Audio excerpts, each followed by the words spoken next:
On the news at 1, National Summit on Tinubu's administration declares openness for positive criticisms in line with the renewed hope agenda.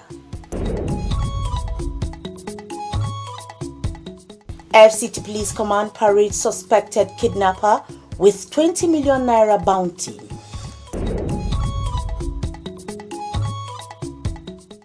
And FCT administration and Cuba share economic ties.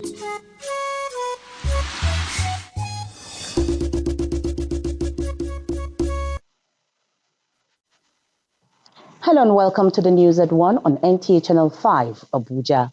I am Mariam George Jitbo.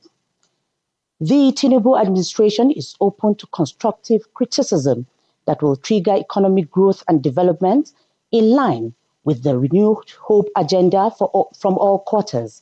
Minister of Budget and Economic Planning Atiku Bagudu stated these at a one-day national summit organized by the PBAT academics and professionals with the theme Activating the Policies and Promises in the Renewed Hope Agenda.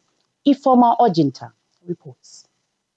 Since independence, successive governments in Nigeria have endeavored to foster economic growth despite facing persistent criticism. In a shift from criticism to constructive engagement, a coalition of academics, intellectuals, and professionals under the aegis of PBAT academics and professionals is volunteering its expertise to support policy development. Minister of Budget and Economic Planning commends the group, affirming the Tinubu administration's commitment to progress despite challenges. That is what the president have invited Nigerians to do, to ensure that they take ownership of the government. They keep public officials on their toes. We took measures that are not convenient, but they are tough and demanding. And sometimes in order to rebuild, they have to live with some breaking and inconvenience. We tend to focus about leadership alone. Now we are the owners of this country. We're going to ask relevant questions. We're going to demand an answer. We're going to give a timeline within which those things will be implemented. It emphasized the crucial need for policy coordination amidst Nigeria's diverse sectors and policies to realize the renewed hope agenda. Policies don't necessarily have to change.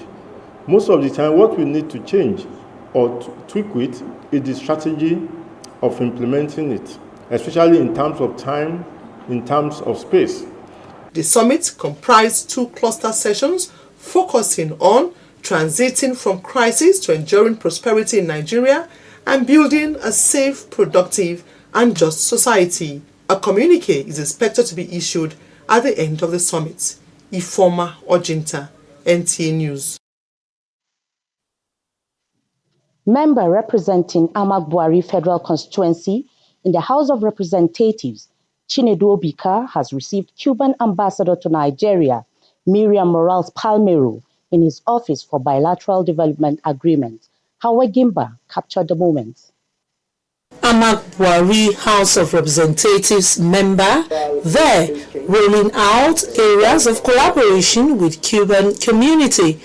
These include the health sector, education, women and youth empowerment, agriculture, tourism, to mention but a few.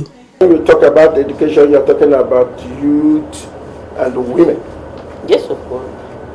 Empowerment. Yes, of course. And this change in the times of education, whereby there's nothing bad if we have Nigeria-Cuban college in Nigeria. In a response, Cuba ambassador to Nigeria, Miriam Morales, says the partnership will strengthen the friendship for both countries, emphasizing that hundreds of Nigerians are in Cuba, either studying, working, or learning skills. In Cuba, 3,000 African young people graduating as engineer, medical, and another university career by the scholarship. And you know the presence of Cuba in Africa, in the whole continent, and we have very strong debt for Africa because the base of our culture is in Africa. The Cuban diplomat says she is now well informed about the FCT and is ready to partner with the Nigerian government through the legislator.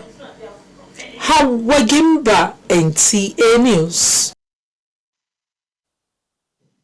And talking security, operatives of the FCT Police Command have apprehended Dahiru Adamu, one of the two suspected kidnappers on the run, whom the FCT Minister Nyesom Wike put a 20 million naira bounty on.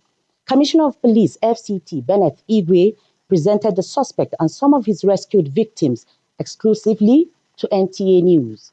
Onoti Yakubu reports. Dahiru Adamu was tracked down to their camp in the forests along Abuja South, where some victims were still being held captive and awaiting ransom from their family members. His arrest also led to the unveiling of another suspect who contracted his syndicate to kidnap and kill the village head of KT some weeks ago. We entered the estate 3 times to kidnap, and the Ruga also. In all, we made between 8 to 13 million naira.